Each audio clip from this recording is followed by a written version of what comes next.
dealing with page 74. Okay, page 74. Yeah, page 74. All right. Of Professor Aaron Michael Oquaye's report.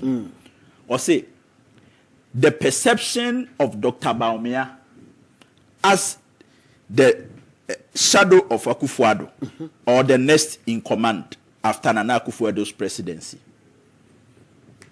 Or say, on whether or not the MPP flag bearer for election 2024, Dr. Mahmoud Bawumia was seen as shadow of President Akufo-Addo and therefore was going to be a mere puppet of President Akufo-Addo. 74% of the respondents answered emphatically yes. They suggest that the posture of the president and his inner cycle affected the sensibilities of Ghanaians. The report he patched says 74% of MPP form no mukasa ni nyina say. Nana Akufo-Addo aban na Ghana for ebuafu na ban ni fi aban mu no. Na omhu se na Akufo-Addo Dr. Mahmoud Bawumia nyina ya obi na kana same adequate. And you cannot decouple Dr. Mahmoud Bawumia from Nana Akufo-Addo. And any problem emphatically, almost say yes. They suggest that the posture of president and his inner cycle affected the sensibilities of Ghanaians. No. Not just say mistake MPP and say already Dr. Mahmoud Bawumia as vice president, call 2024 election. And to Professor Michael Oquaye reports and say Senka MPP and for Dr. Mahmoud Bawumia you say a member of Nana Akufo-Addo's inner cycle no and they call election na and Ghana for to Obama MPP. But because no who say amamona ya complaining na no mo did the number 2 and esaba. Enti and different obetimi aye. Enti eno ka ho na ma MPP lose election. Enti na ensese obi a wa play active role na Akufo-Addo government mu kura MPP president no. Adiwe ye kayanka strategic. Yes. Because usia unia penny. Na so obi ni won tokwa. Na se ni ya keto e ba, yes obi tan wa otan won wa ye mo anyina. Enti se Ghana for no MPP for na nkasa believe he say na Akufo-Addo government no Ghana for wantwi bi wo ho a.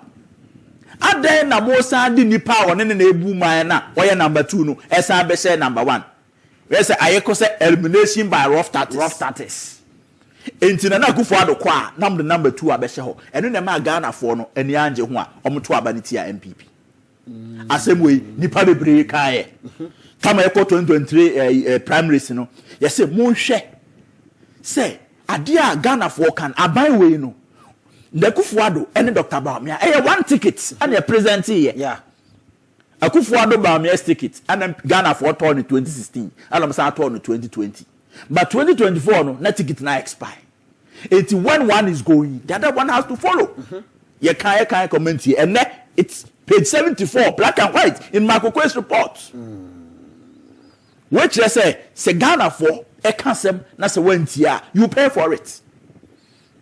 Professor Michael Oquaye the reporting but when no the area say omo kojina bonti no mo ye campaigner this portion they don't quote it there be say we there etiano nti won kan but the report no na fan show bottom say Michael Oquaye's report says this Michael Oquaye's report say that na vital information ubi sie party for no the sister party for no tin ubi sie omo be say party for no who say Michael Oquaye's report ni say MPP they were not supposed to present to be an way closer to Akufo-Addo for the 2024 election. Party for Nankasa Neka. But Omu Kam Penny and it's the same poster. I don't mind zoom this time around. And the report and for so many I want to say, yeah, this share reporting, not reporting the recommendations, na mon person on the Bayajuma. Namu Kofa reports, Namako Koti, portion me a favor. This way, we have to publish all of them for people to see. Michael Oquaye's report, and we'll publish them line by line. Now, for ready, I will say, Michael Oquaye's report, as someone playing for your country, and easy. Scoring, and easy. Avoiding injuries, and easy. Uncle Ma ye dear no, and say, Bibi. But you see, sir, obi timi jina baby. Na so otimi eka na ebe favor or no out of the same report no. Na nea efa no ho eno nso so no na Ghana for en supporting the candidate no.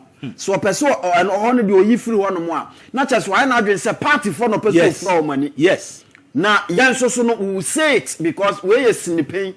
Eti ye be sin the pain our report nim am obi ate say Dr. Mahmoud Bawumia na ye twi ni gina nchen say enema papa course wo na nado danko akufu ado amambu mu nyina no ono no de bae no na ne matantan nyina no ye de ma na nado danko akufu ado so mfa nkofie no say na nya de papa Mr. Gum ma men kan sa paragraph we ma na tie or say on the campaign trail they observed that it was difficult for the presidential candidate who was a serving vice president, the first of such situation in the history of the MPP, to distance himself from his boss, the president of the republic, and rather difficult economic circumstances that the country could find itself, especially in his capacity as chairman of the economic management team. We are vice president no ujina simpie ni apaso na o cancel foforo o yi hu free economy na yes enko yi no na wo yi after they say no o de Ghana na wo ye chairman yes enti na Ghana for you say enya papa na organize economic forums be brave 2015 2016 after there one of the presidential candidates say no untimi ntwe ho mfi o boss ho. But Ubejina also as chairman of the economic management team, country no echo into economic crisis no. After the Oba on can once him. What you say? Was many therefore saw Dr. Mahmoud Bawumia as a candidate who was likely to govern under the influence of the president in his inner circle. What you say? And MPP before they say no. Akroba be here crocro the John. Or the neighbor be sisu no nanado na atesi asa akoso agu amamwo ni sa wo bra ye bre no enye se party na anya adwuma o no ko wo mu ni se enye se party no anya adwuma I can tell you say adwuma in 8 years nanado danko akufu ado any Dr. Mahmoud Bawumia ban ye no MPP umo 20 years NDC umo 20 years ntimi nye na mmom ade ba ko a ye gina so to abama party in 2016 and say economy no enko yie eti oba be ye ni yie na wo ba na anwene ne se na sa fa ewu a esese wo yie ano no wadwane akotete your friend say digitalization achidi a Ghana card wo na ade ba wo bra Ghana card 2009 na meme ye ne me information national service na president Kufuor a start Ghana card national ID ni register ehu what you say Mr. Nkum, from 74 no, continue to 75 no. What say? Did tribe and religion of the flag bearer have any impact? A question na omubisa.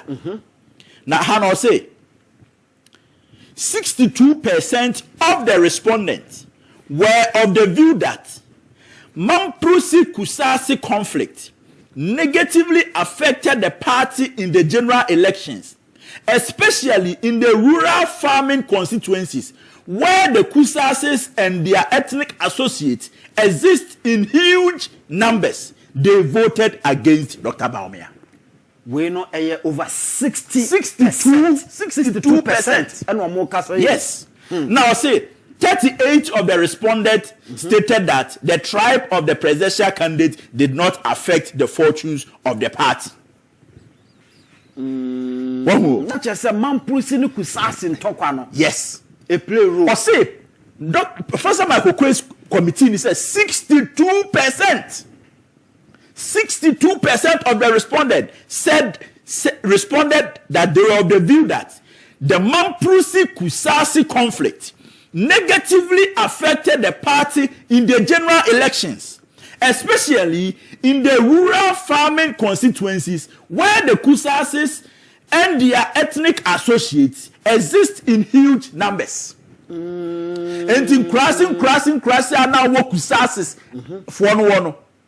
Sa conflict no affect you. 62% of MPP respondents at my Oquaye committee and Omukasa said, yes, that was true. Sasem we yankama party fonte. So Okwabra we yankama party fonte. Se na me amwa ne sa aka we yankama party fonte. Okwabra ne age report ni se ne botom. No konu ba bia wakokoti de ope. This is my Oquaye's report telling you this. What you say?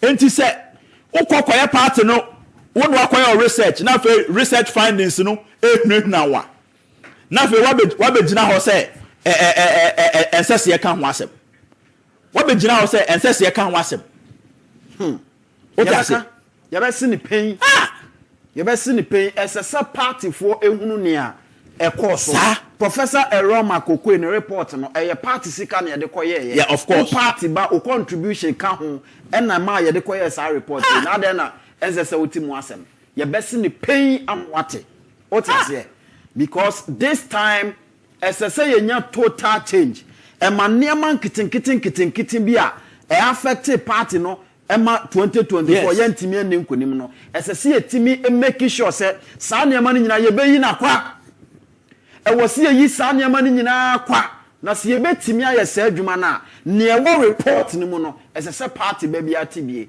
enti and a political za wa face in ho so obeye say adwuma ma Oquaye's report there ebedu 31st January no ne ya yino live by live amobia ebewie ni nyina what you say ebe kam obi ati de wom what you say Mr. Nkum tie ha o in addition 71% of the respondents indicated that presenting Muslim candidates as flag bearer did influence the outcome of the elections. They revealed that non-Akan and non-Christian presidential candidacy of Dr. Mahmoud Bawumia had significant impact on the results. Sansemisu na oka no musu yo. Eno nese na report him. Oka no musu. Hwe anano pani bi oye Muslim pani pa. Enemy dinkum oye part of a Muslim association. Yeah. Very big association. The man is a big man. Oka kire me say, one who say otumfo ne hema aye a wo mo call na nsen. O say ohun say na obi ba JK wo fura entoma tuntum. Yes. Enti saa de na oye no, do you want with the Muslims to associate ourselves? We fura brisi. O say ye Muslim for ye nya saa. Yes. Wo ye culture no mu no ente saa. Enti say wo ye a ye hu no say won kan ye ho. Enti eni kwan say yeso asem na o kan na wa hai. O say though Dr. Mahmoud Bawumia being a Muslim, majority of the Zongo communities lost trust in him. Though Dr. Mahmoud Bawumia being a Muslim, majority of the Zongo communities lost trust in him because of Sani. Yes. No friend to they could not associate themselves with him. Say do baby kwa no kwa so dem opeso okobotwene. Enuntina all Zongo communities etutia Dr. Mahmoud Bawumia enya mama. Sani ma na same way we reporting wa we say yam kam obi ante. Party for mo bete wate. Oti. Yam kam obi ante. Ye be se ni pain. Ti mo bete. O say ironically, majority of the respondents from northern background was of the view that trust, seniority should always be prioritized. As a result, they voted for John Mahama since they consider him older, sincere and trustworthy against Dr. Mahmoud Bawumia. Not just say omo experience bi a John Dramani Mahama kuta. After omo say hu so you bi na tifia koso. Nti ne nsam ne bi o hono mo a eya nan say eyo bi kaka. And almost trust no. Eno That is the northern response. What my Oquaye report me say. Was ironically, majority of the respondents from the northern background was of the view that trust and seniority was always to be prioritized. As a result, they voted for John Dramani Mahama since they consider him older and trustworthy against Dr. Mahmoud Bawumia.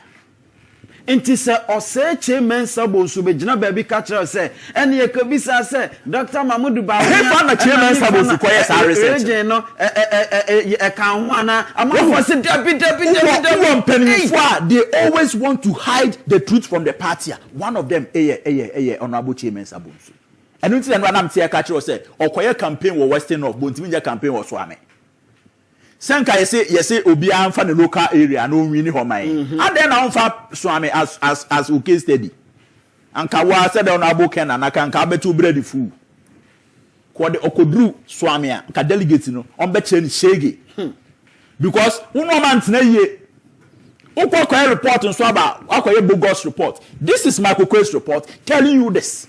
Where the M-Pesa party for Betty? Yes.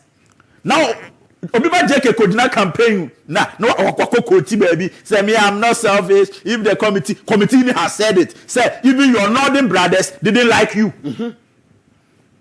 Majority of the respondents from the northern background was of the view that seniority and trust should always be prioritized.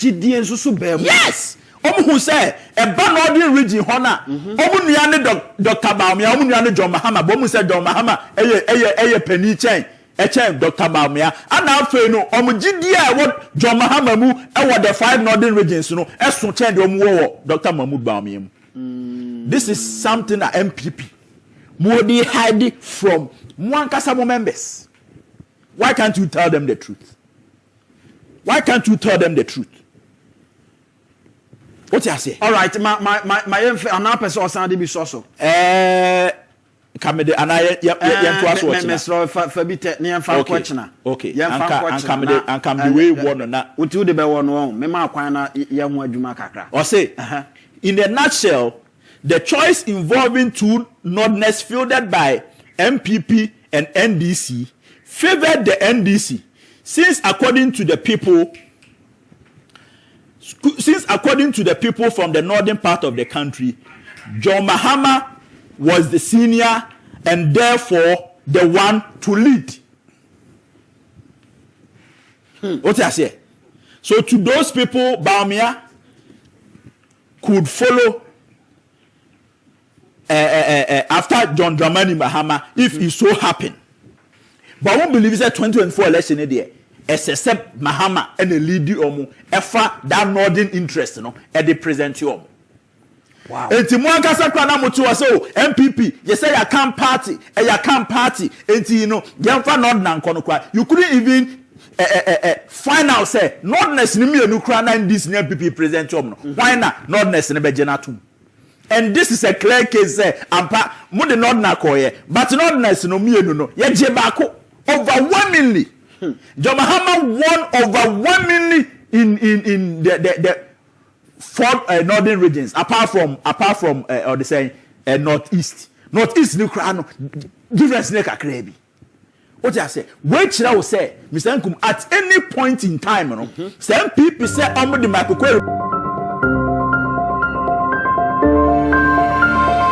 Oquaye